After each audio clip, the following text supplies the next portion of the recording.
So I hope everybody's listening. This is now integration of rational fractions. There are 4 cases that we'll need to deal and discuss throughout this particular module. Though in your respective module or in our particular module posted in the Google Classroom, it does not define what does those example problems belong to. Anong case ng problem na yun, and how are we going to solve that with respect to that particular case. Though it already provided these 4 rules that you have to follow when it comes to solving problems that are involves rational fractions. First up is for you to check if it is improper. That is the degree of the numerator of the given indefinite integral. I repeat, this is still part of indefinite integral, is less than or equal to the degree of the denominator. Then carry out divisions, resolve into partial fractions, then the remainder part. So just like what we have been doing previously or during midterms. So kung mas mababa yung exponent sa numerator, gawin lang natin yung division of functions, or later on to extract or to factor out the given terms or the given multinomial function, you'll need to do synthetic divisions and so forth and so on, which is basically your basic math during your high school. If proper fraction now, this then proceed to the resolution into partial fractions. Factor the denominator. Factors may be linear distinct, linear repeated, quadratic, or quadratic repeated, just like just as shown here. These are your 4 cases. Resolve the rational fraction into its corresponding partial fraction. So review your partial fraction. How are you going to solve the value of a, b, and c? Synthetic division, LCD, tawag na dito, variable elimination, 3 equations, 3 unknowns, quadratic equations, and so forth and so on. Then evaluate the integral of the equivalent sum of partial fractions. Formulas that are helpful are logarithm, power formula, inverse trigonometric such as your arctan, and trigonometric substitutions. Most likely these are the indefinite formulas or integral formulas that are most applicable when it comes to solving rational fractions or integration of rational fractions. Without further ado, these are the 4 cases that we need to deal and identify on the series of example problems later on. Case 1, if you're now given an indefinite integral problem that is now a distinct linear factors, meaning when you factor out a given function or a given multinomial function, the factored form are not repeated. So walang exponent yung kanyang factored form. And ganyan lang yung solution natin. Then, if it is this is now your indefinite problem, then factor natin siya, then solve for proper partial fractions. Then, case number 2, these are now repeated linear factors or non-distinct linear factors. Kung ito, walang exponent yung factored form ng ating indefinite integral or integrand, this time, this particular problem or series of problems has an repeated form or repeated factors. So that is why kailangan lang nating doblehin yung number niya. Kung ang exponent niya ay 2, so meron tayong a minus 1 raised to 1, tapos a minus a raised to 2, and so forth and so on. Kahit gaano pa yan karami, basta repeated, ito yung inyong basis when it comes to case number 2. In case number 3, these are now quadratic factors. Quadratic factors that are not repeated. So same rule as case number 1. So if it is quadratic that is non-factorable, ito yung ating condition. Then case number 4, this time non-factorable but quadratic and also repeated, ito naman yung conditions natin, which is the same as case number 2. But though case number 4 is non-factorable. Ganun lang naman po yan. Then solve for the proper fractions, your A, B, and C. There are 3 methods that you'll need, will introduce in this particular module in solving for your partial fractions. Those are LCD, indefinite synthetic division, LCD, synthetic division, then eliminations. Ganun lang naman yan. So for example number 1, you're now given to evaluate the indefinite integral of dx over x times x plus 2. So far, nababasa naman po ba or nakikita yung sulat? Yes, sir. So with this, napapansin naman natin, it is basically already factored out. An x times x plus 2, meaning it is also non-repeated linear factor, or it is a proper fraction. So a proper fraction, then proceed to the resolution into partial fraction. Ngayon, transform natin siya based on its particular case. Kung case 1, case 2, case 3, and case 4. Check natin if the denominator or the numerator is either less than or greater than with each other. So the numerator is still less than with the denominator. So basically, pasok siya sa apat na rule natin. So anong case ngayon ito? It is a linear and distinct factor. Hindi siya repeated and so forth and so long. Hindi rin siya, of course, hindi rin siya quadratic. Basically, that is already falls under case number 1. With case number 1, how we're going to resolve the proper fraction. So, tawag na dito, i-translate muna natin siya with regards to the rules of case number 1. Identify natin what are our partial fractions. So, a over x plus b over x plus 2. So, yan lang yun. So, ang kailangan lang natin isolve with this one is your a and b. Right? A and b. So, how are you going to solve for your partial fractions? How are you going to solve with your partial fractions? Your a and b. Sabi ko nga kanina, there are 3 methods in which you can solve for this.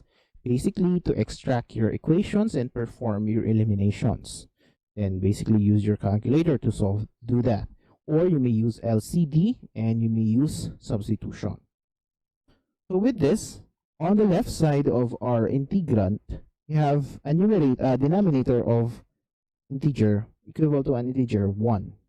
While on the other side, we have ang tawag na dito, a and b over x plus or minus over x plus b over x plus 2.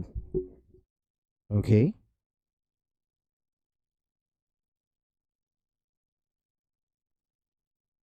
So, anong gagawin natin dyan ngayon?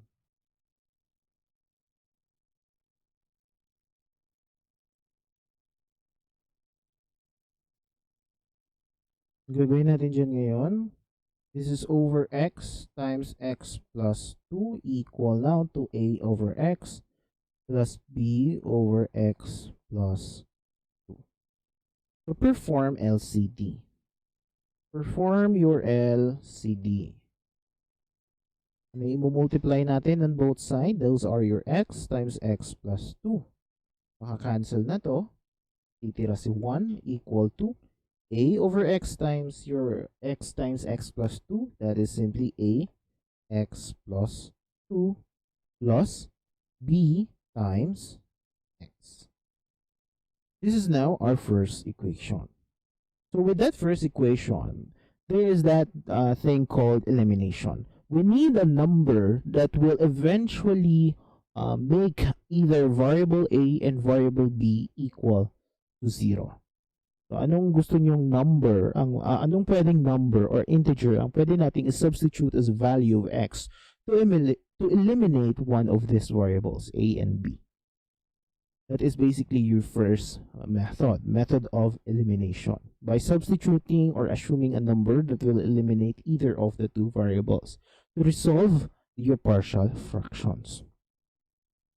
Or, you may create your 2 equations who are knowns with this one.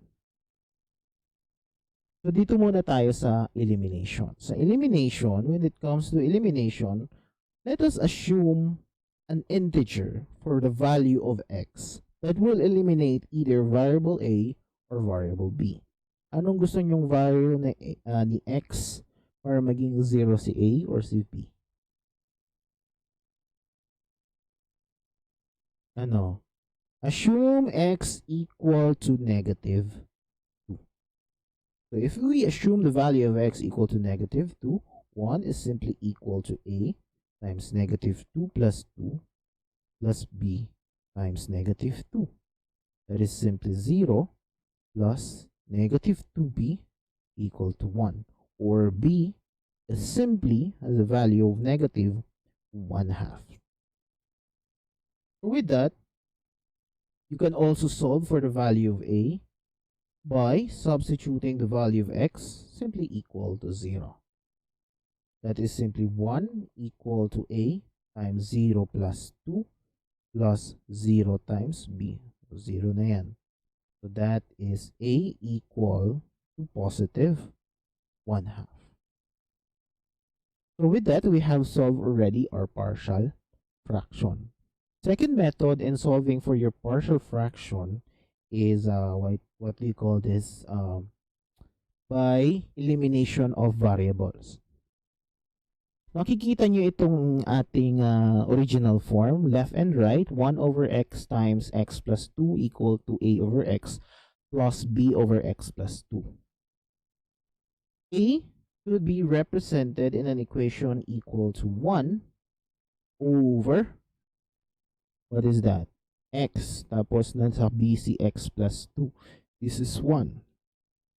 Or basically, a is simply equal to 1 over x plus 2. Common terms lang yan. Then, b is simply 1 over x plus 2 over x. Notice the numerator of each variable a and variable b. Variable a has a numerator of x without a corresponding constant. Tama? Without a corresponding constant. So basically, we will assume the value of x equal to 0. By assuming the value of x equal to 0, we will then identify the value of a equal to 1 over 0 plus 2 or positive 1/2. Then notice again the numerator of variable b, which is x plus 2. So note x plus 2, change lang natin yung sign ni 2, assuming x equal to negative 2. Substitute that to equation b equal now to 1 over negative 2. So na-solve natin. Same lang, diba? Or comparing the equation. Both sides, comparing equation 1 by same coefficients and integer. So comparison or common coefficient and integer. On the left side, we have a constant 1. On the right side, we have variable x raised to 1, or variable x, or x has a maximum exponent of 1. So starting with x raised to 1, compare both sides, left and right. Left, meron ba tayong variable x? Wala. So 0. Equal to the right. A, x. So 1a, b, x. So 1b. Then constant. Our constant will be equal to 1. Which side of this equations, which part of this equation has a constant value? A, 2, B, wala. So A, 2A, B is 0. Basically, you can simply solve for A equal to 1/2. Substitute. Then substitute that to equation 2, which is now 0 equal to positive 1/2 plus b, and b is simply negative 1/2. Okay.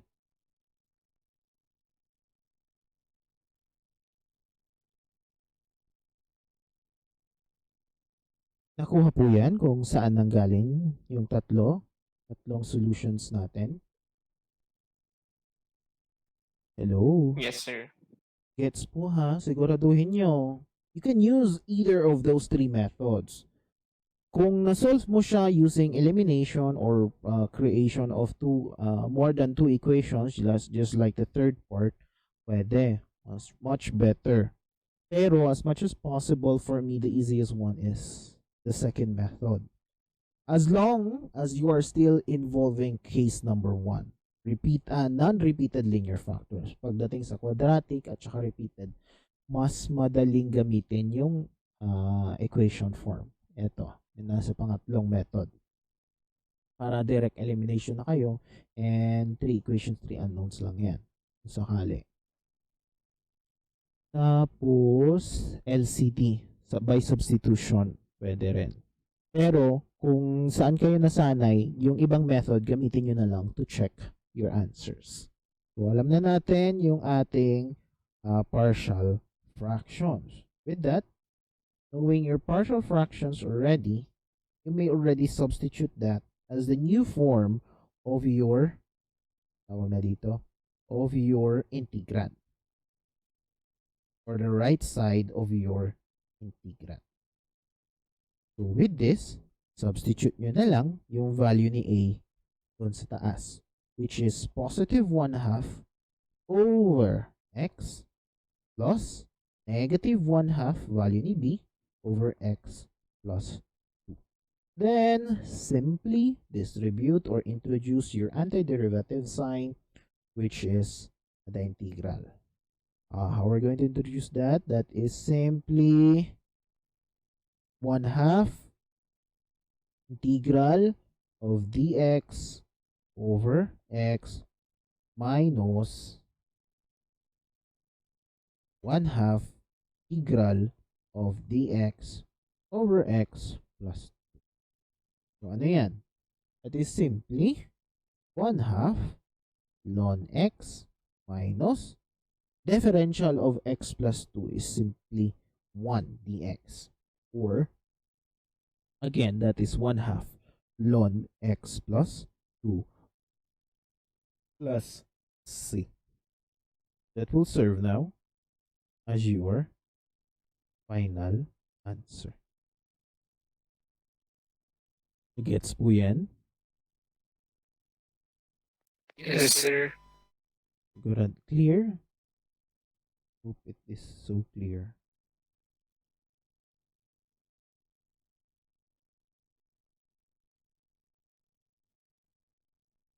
Now, for your next example.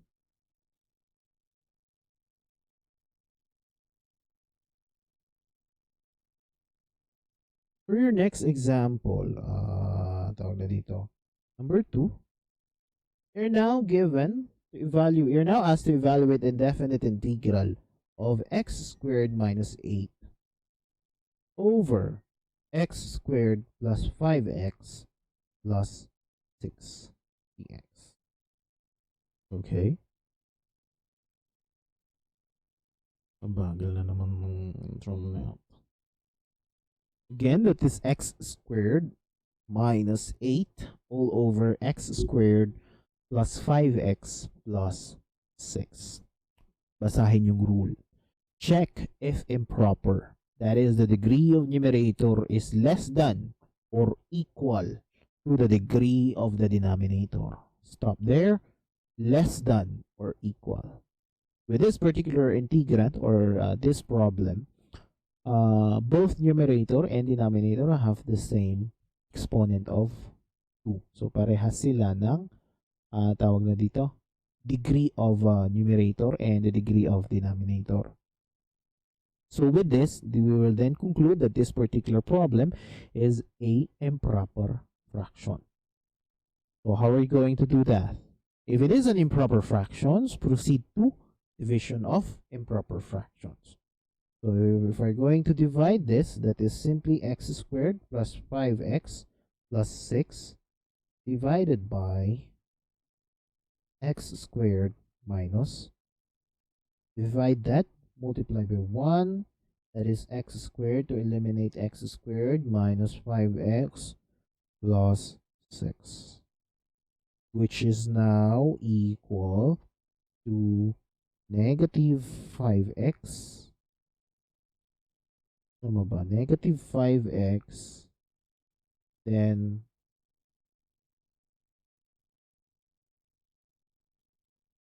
negative 5x, negative 8 minus 6 is negative 14. Tama ba? With that, we have a remainder of 5x minus 14. So from that remainder, gamitin natin yung ating numerator. So with this, starting with 1 minus 5x plus 14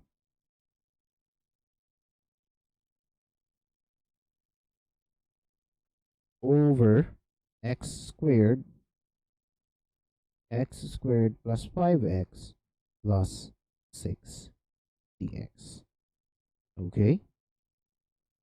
Ngayon, the numerator has a greater degree of exponent than the denominator. So, okay na yan. Proper fraction na yan. Note, proper fraction na siya, but is it a linear factor or a repeated linear factor or a non-repeated linear factor or belong to case number 1 or case number 2? We'll see that. Yung ating numerator. Distribute lang natin yung ating integrand to each of this term, that is dx minus the integral of 5x plus 14 over x squared plus 5x plus 6 dx. Okay? That is simply equal to x. Simple definite integration lang yan. So with this, anong factor ni x squared plus 5x plus 6? Anong factor niya?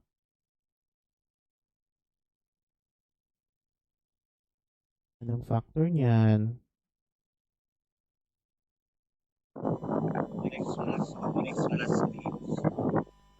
So, x plus 3 over x plus 2.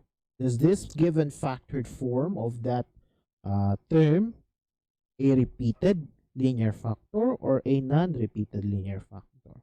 Of course, it is a non-repeated. So, non-repeated linear factor meaning diretso tayo sa case number 1. So, evaluate that as a case number 1. So, that is now a over x plus 3 plus b over x plus 2. Then, dx. Solve for the value of your a and value of b, or your partial fraction.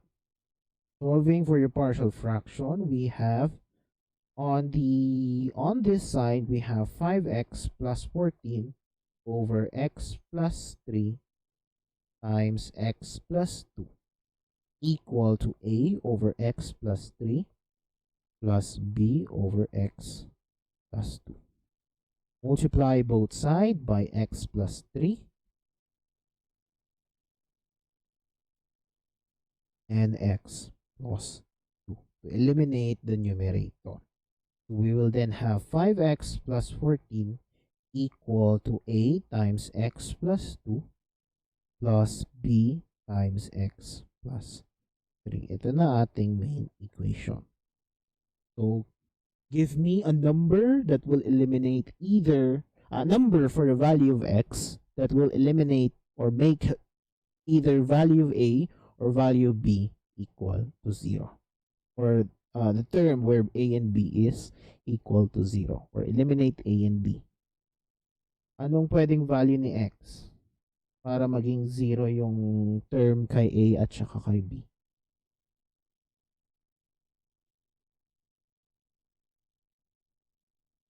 Ano? If I use the opposite integer of 3, that is negative 3, substitute as a value of x, negative 3 plus 3.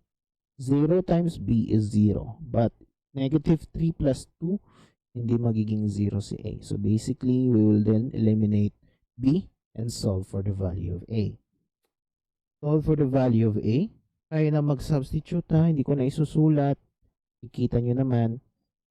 5 times negative 3 plus 3 is 0.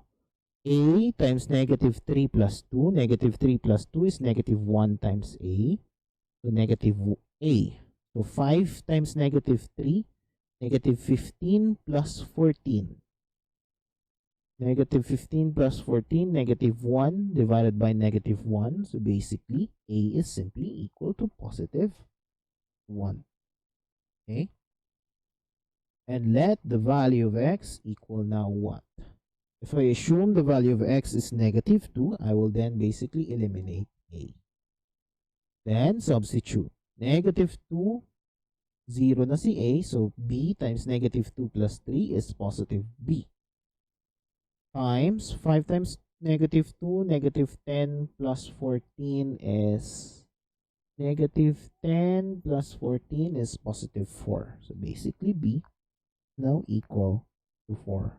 So on your own, try to solve these two values using the other two methods in solving partial fractions that I have introduced today. So with this, alam nyo na yung value ni A, alam nyo na yung value ni B. Substitute na lang natin yan doon sa ating original form. X minus the integral of A, which is 1 over x plus 3, plus B, which is equal to 4 over x plus 2. That is now dx. Distribute your integral sign. 1 dx over x plus 3 plus 4 integral of dx over x plus 2. Okay, which simply give us the final answer of x ln minus ln x plus 3 plus 4. Ay, hindi pala. May minus doon. O, negative pala yan. Minus, yun. Minus 4 ln x plus 2 plus your integration constant, which will serve now as our final answer.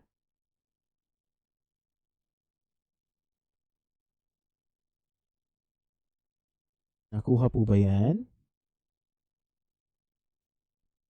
Yes, sir. Malinaw? Yes, sir. Siguraduhin nyo lang, mamaya na naman pagdating sa mga assignment at saka quizzes, di ko na naman makita kung saan nyo kinuha yung solution ninyo.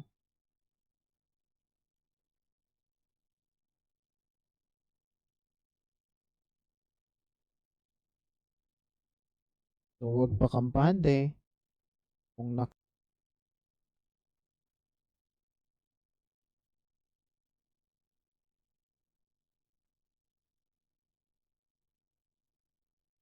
Now, for example number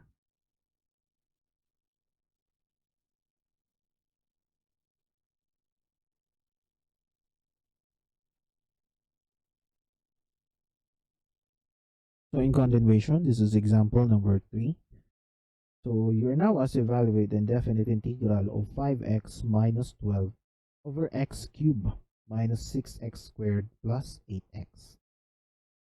So yung ating last part or yung ating last term here is 8x. So we'll need to introduce a constant para ma-factor out natin yung ating numerator. With that said, extract lang natin yung isang x para makapag-factor tayo sa ating problem. That is x times x cubed, x squared minus 6x plus 8. What is now the factor of x squared minus 6x plus 8? If we then factor that one, we'll then have 5x minus 12 over x times x squared minus 6x plus 8 dx. Okay. Ano pala? factor. Factor niya is simply x minus 4 over x times x minus 2. Then put that into its partial fraction form. A over x plus b over x minus 4 plus c over x minus 2. Then dx. Okay. So with that part, pwede na tayo mag-elimination. 5x. Then na tayo sa second method to solve this one. For the value of a is simply equal now to 5x minus 12. A has a numerator of x. So gamitin natin yung iba, which is x minus 4 times x minus 2. So knowing that the numerator of x has a constant equal to 0, x 0, we will then have the idea to assume for the value of x equal now to 0.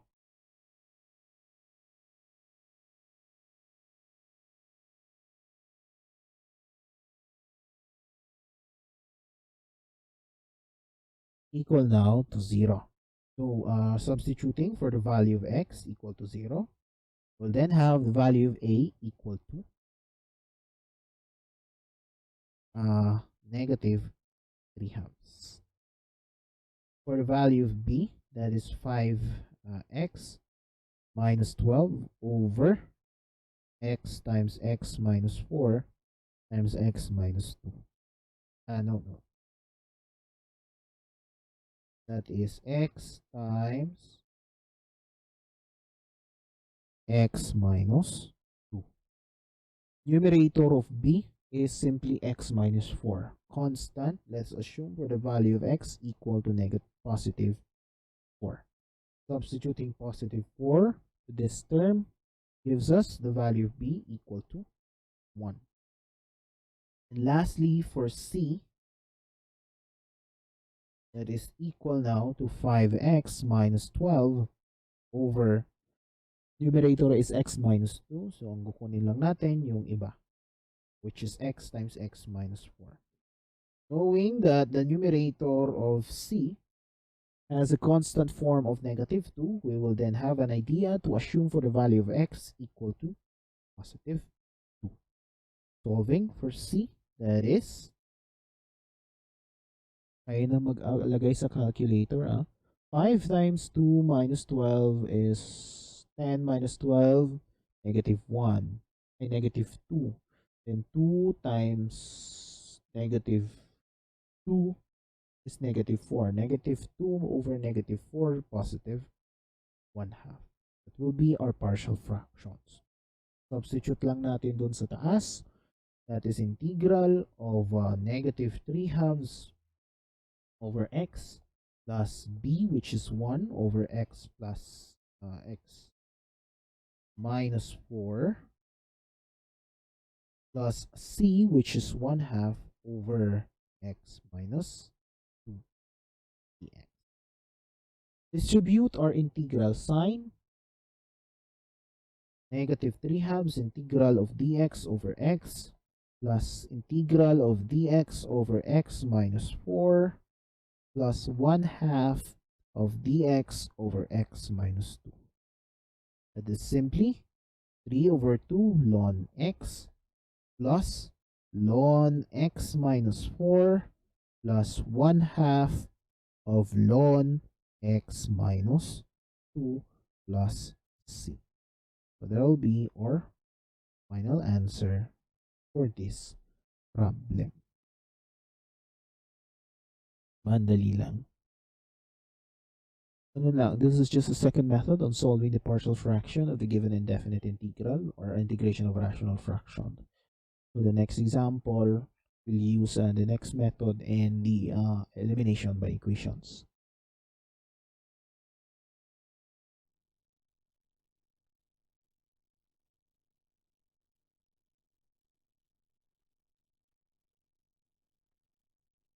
Yeah. Example number 4. Now, You're now asked to evaluate the indefinite integral of y plus 13 over 2y cubed plus 5y squared minus 40y minus 8 dy.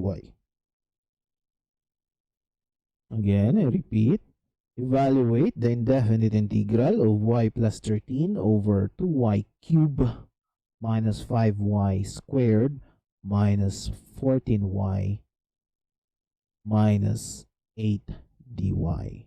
How are we going to solve this one? Given that the numerator has a greater integer than of the denominator. So you can proceed to identifying which case is applicable for this problem. But how are you going to factor the numerator? Factor nyo to. Anong factor form nito?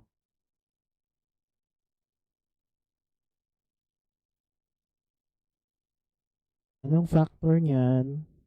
I'll give you 1 minute.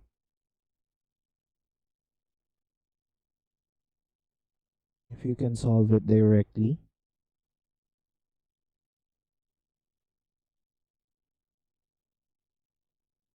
Anong factor? Or how are you going to factor that?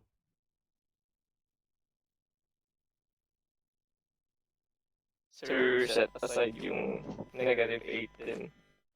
Factor out y po. Sigurado ka? Pag tinanggal mo si 8, tatanggalin natin yung isang y, then 2y squared plus 5y minus 14. Ganun ba ibig mo sabihin? Yung parang Yes, kanina?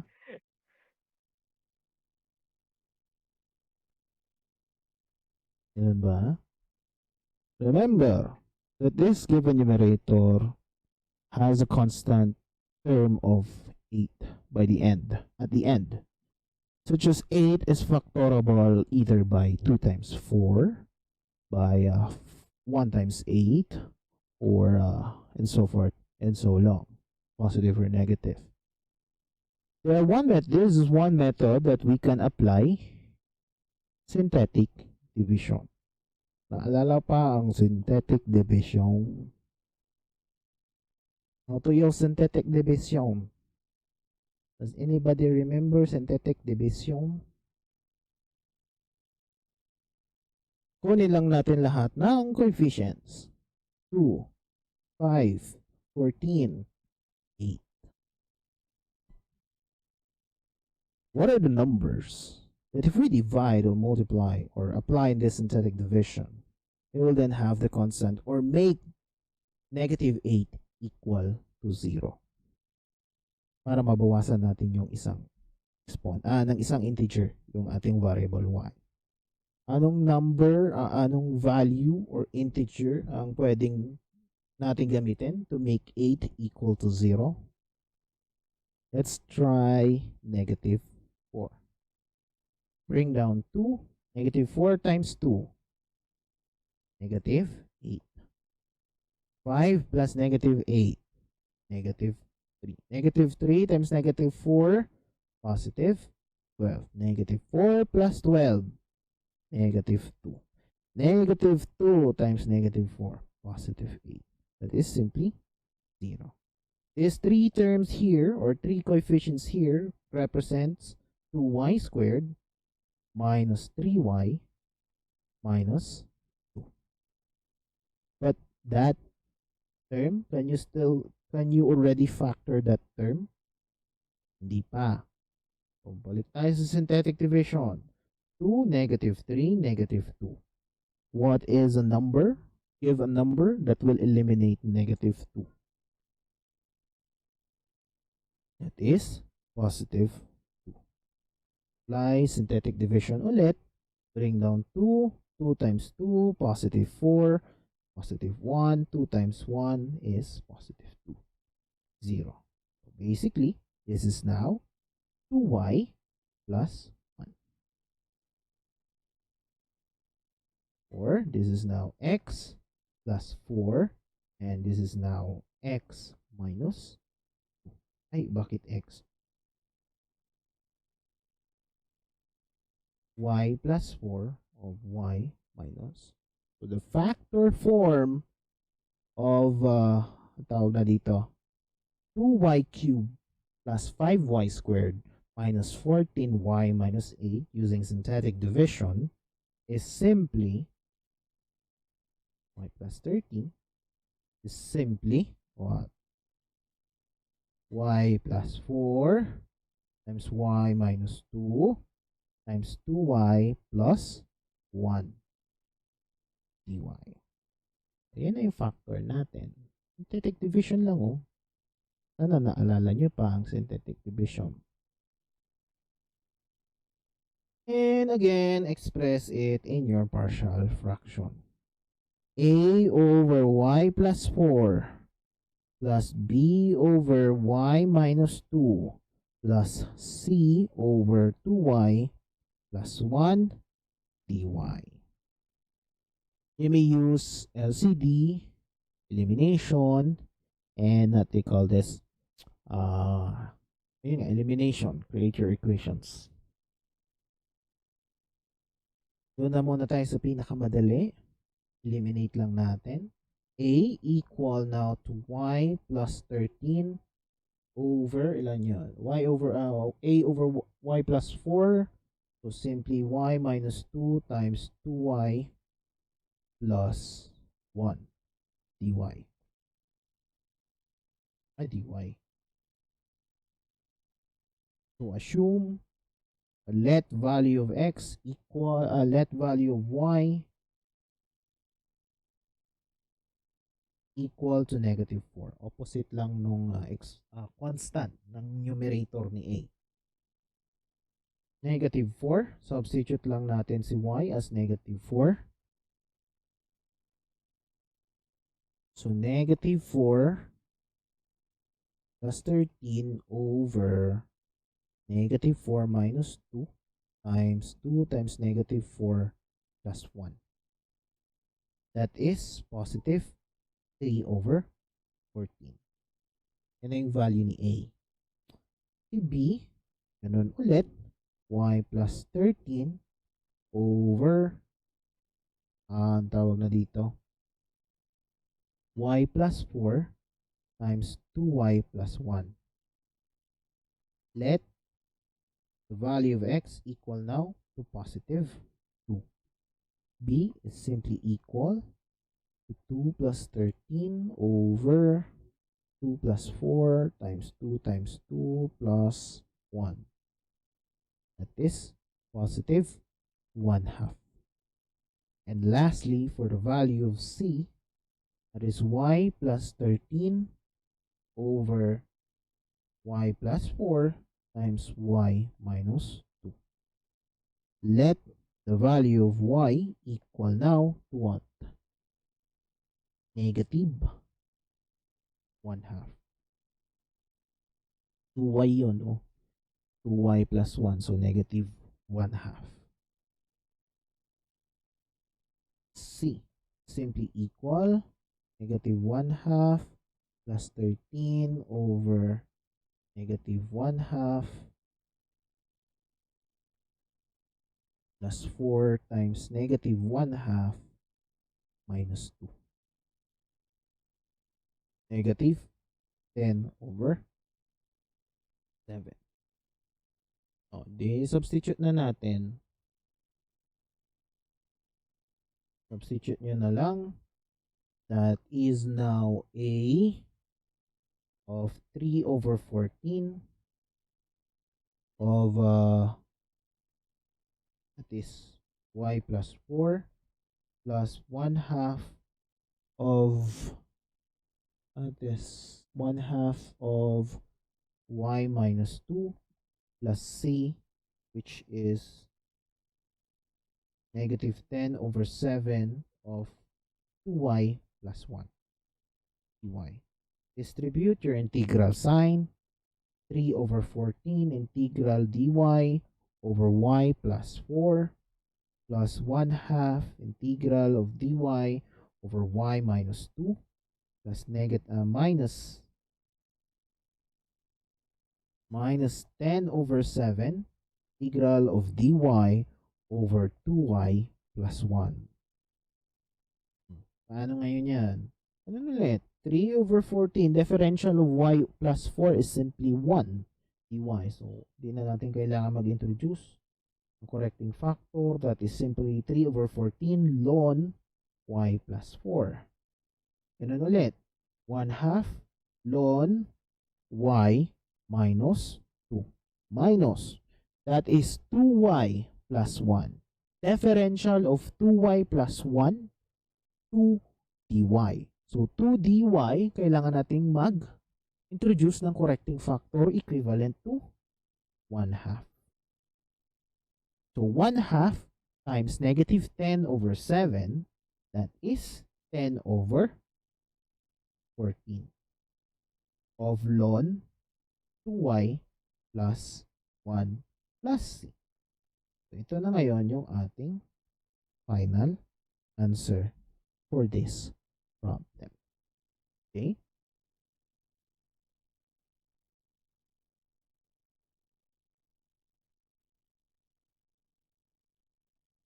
The third method for us to solve this, the partial fractions, yung kanina, gagawa tayo ng equations. Using LCD muna, y plus 13 over y plus 4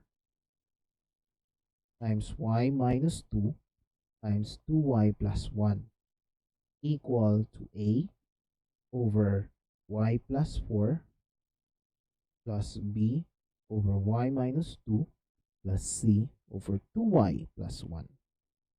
Multiply both sides of y plus 4 times y minus 2 times 2y plus 1. Excuse me. We'll then have y plus 13 equal to a times y minus 2 times 2y plus 1 plus b of y plus 4 times 2y plus 1 and c of y plus 4 times y minus 2. Simplify. Balik natin. That is simply what? Expand ninyo.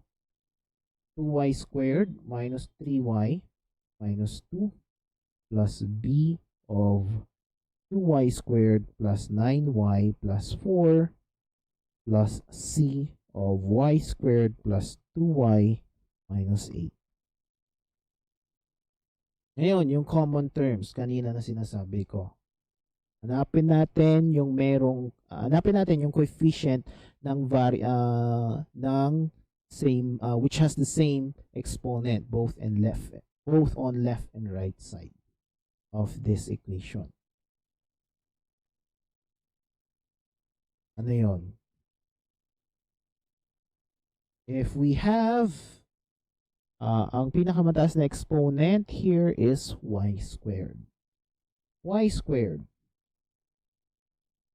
Left side, meron tayong y squared or mayroong y squared na merong coefficient? Wala. So, simply 0. On the right side, coefficient of y squared at a is 2. So, 2a. Coefficient of y squared at b is 2. So, 2b. Coefficient of y squared at c. So, simply 1c. Then, y. On the left side, anong coefficient ni y? Positive 1. On the right side, anong coefficient ni y sa a? That is negative 3a. Sa b, positive 9b. Sa c, minus 8. Minus, diba? Sa c, positive 2c.